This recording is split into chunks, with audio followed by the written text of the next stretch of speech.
नमस्ते एवरीवन और जय माता दी। काफी टाइम से वैष्णो देवी की यात्रा का प्लान बना रहे थे और फाइनली वो दिन आ ही गया।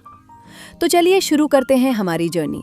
और अगर आप भी ट्रैवल, फूड और ऐसी ही एडवेंचर्स पसंद करते हैं तो शायद अब तक आपने चैनल सब्सक्राइब कर ही लिया होगा, और अगर नहीं किया है तो यात्रा शुरू होने से पहले कर लीजिए। माता रानी भी खुश और मैं भी। सबसे पहले हमारी ट्रिप शुरू होती है बनारस से जम्मू की तत्काल टिकट बुक करने की महान कोशिश से। 31 अप्रैल को ऑनलाइन टिकट बुक करने की पूरी कोशिश करी, लेकिन IRCTC ने हमें याद दिला दिया कि जिंदगी में सब कुछ इतना आसान नहीं होता। फिर सोचा ऑफलाइन ट्राई करते हैं। रात के 3 बजे जाकर तत्काल लिस्ट में नाम लिखवाया। पूरी रात इंतजार किया और फाइनली सुबह 11 बजे सब्र का फल मिला। स्लीपर की कंफर्म टिकट। अब थर्ड AC ना मिलने का दुख था, लेकिन स्लीपर कंफर्म होने की खुशी भी थी। तो दोनों इमोशंस को साथ लेकर हम घर वापस आ गए। अगली दोपहर 12:30 बजे थी हमारी ट्रेन बनारस से जम्मू। और स्लीपर कोच, भाई साहब, स्लीपर कोच इंडिया में ऑफिशियली स्लीपर है, लेकिन प्रैक्टिकल लाइफ में जनरल कोच का प्रीमियम वर्जन लगता है। जो लोग कभी मजबूरी में स्लीपर में ट्रैवल कर चुके हैं वो मेरी बात समझ रहे होंगे। और कुछ लोग तो ऐसे होते हैं जिनका मिशन बस ट्रेन में घुसना होता है, टिकट हो या ना हो। रेलवे कुछ कर नहीं पाती, TT कुछ कर नहीं पाता, और ऑनेस्टली TT को भी शायद लगता होगा कि ये सब मेरी सैलरी के बाहर का मैटर है। वैसे अगर आप भी कभी ऐसी स्लीपर वाली एडवेंचर्स फेस कर चुके हो तो कमेंट करके जरूर बताना। मैं अकेली नहीं सफर करना चाहती।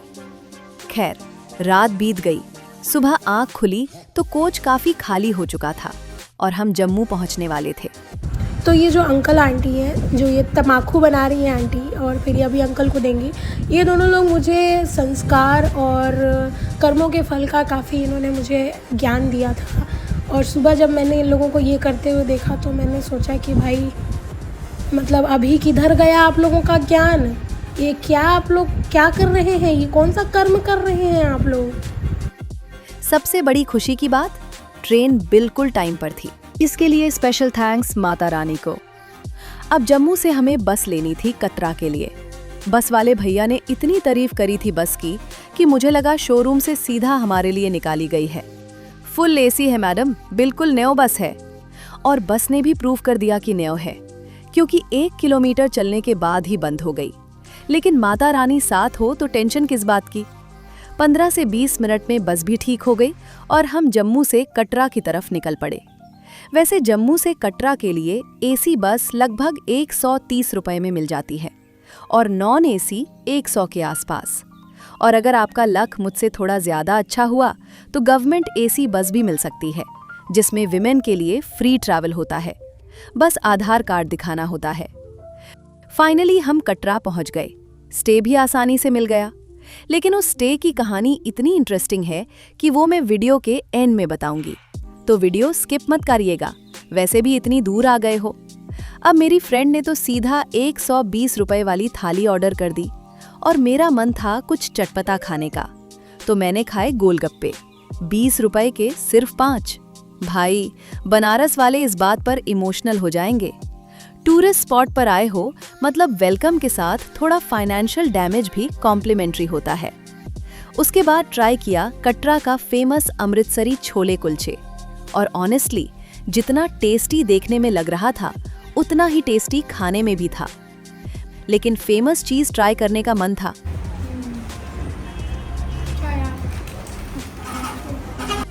और फिर फालूदा और कुल्फी के साथ फूड टूर ऑफिशियली कंप्लीट हुआ।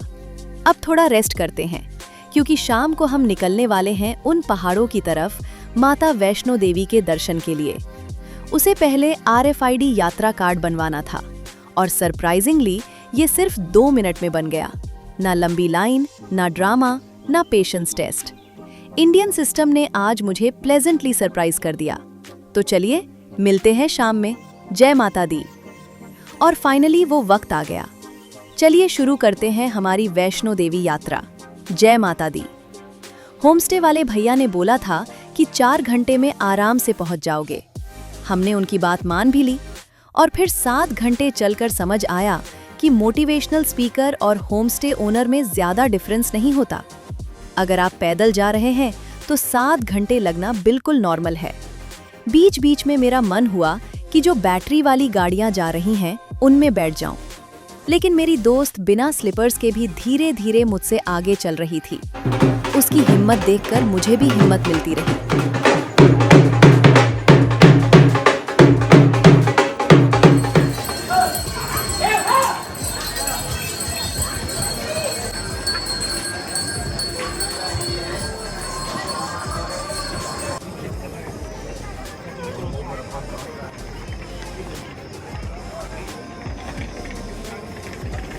अर्धकुंवारी माता के दर्शन के लिए लाइन में लगे, लेकिन वेटिंग देखकर समझ आ गया कि अगर यहाँ रुक गए तो अगली वीडियो भी यहीं से स्टार्ट होगी। तो हम सीधा भवन की तरफ बढ़ गए। हालत खराब हो गई है। चलो चले। तो ये है अर्धकुंवारी। हमारे पास 2 रास्ते थे, एक 5.5 किलोमीटर का था और एक 6.5 किलोमीटर का था। तो 6.5 में आपको अर्धकुंवारी के दर्शन हो जाते हैं, और 5.5 वाला जो है ना, उसमें आपको थोड़ा रास्ता कम मिलेगा, नया रास्ता है वो, और आसानी से पहुंच सकते हैं।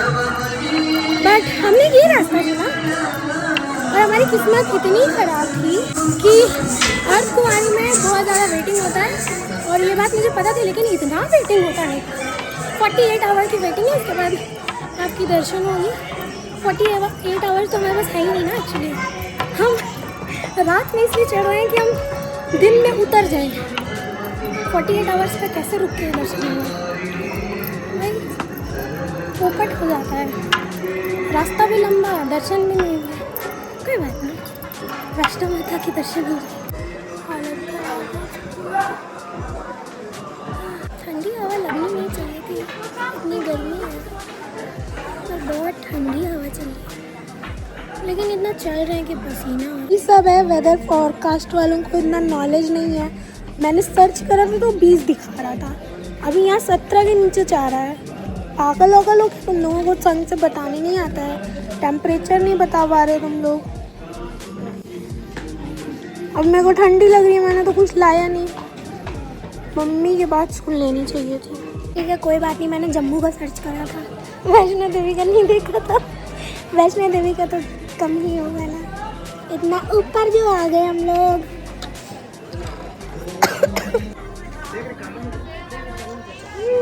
बन गया ऐसे ही, माता रानी मेरा छोटा सा घर बनवा दे मेरे नाम का, बस वहाँ जाना है। देखो वहाँ दिख रहा है, अब वहाँ चलना है। और फिर वो पल आ गया जिसके लिए इतनी दूर आए थे। सुबह 6 बजे लाइन में लगे थे, 10 बजे माता रानी के दर्शन हुए। ऊपर काफी ठंड थी और मैंने ठंड के कपड़े भी नहीं रखे थे, तो लाइन और भी लंबी फील हो रही थी। लेकिन जैसे ही दर्शन हुए, सच कहूँ तो एक पल के लिए सारी थकन, सारी परेशानी और पूरी जर्नी का स्ट्रगल गायब सा हो गया। दिल और दिमाग दोनों एक अजीब सी शांति से भर गए। शायद इसी एहसास के लिए लोग बार बार यहाँ आते हैं। जय माता दी। अब कुछ इम्पोर्टेंट इन्फॉर्मेशन। अगर आप भैरवनाथ जी के दर्शन भी करना चाहते हैं तो रोपवे की बुकिंग पहले ही कर लेना। दर्शन के बाद सीधा वहां चले जाना। ऑफलाइन टिकट्स मिलती हैं, लेकिन लाइन बहुत लंबी होती है। मैं बुकिंग लिंक डिस्क्रिप्शन में शेयर कर दूंगी। वहीं से अकोमोडेशन और डॉर्मेट्री बुकिंग भी कर सकते हैं। दर्शन के बाद हमने कपड़े चेंज किए और बिना रेस्ट किए नीचे उतरना शुरू कर दिया। और ट्रस्ट मी, ये हमारी सबसे बड़ी मिस्टेक थी। बाकी कुछ मिस्टेक्स और कुछ यूजफुल टिप्स मैं नेक्स्ट वीडियो में शेयर करूंगी। तो अगर आप भी वैष्णो देवी यात्रा प्लान कर रहे हैं, नेक्स्ट वीडियो मिस मत करिएगा। और वैसे इतनी लंबी जर्नी में अगर आप यहाँ तक पहुँच गए हैं तो लाइक बटन दबाना तो बनता है। वीडियो पसंद आए तो अपने फ्रेंड्स और फैमिली के साथ शेयर भी कर देना। मैं मिलती हूँ आपसे नेक्स्ट वीडियो में। तब तक के लिए जय माता।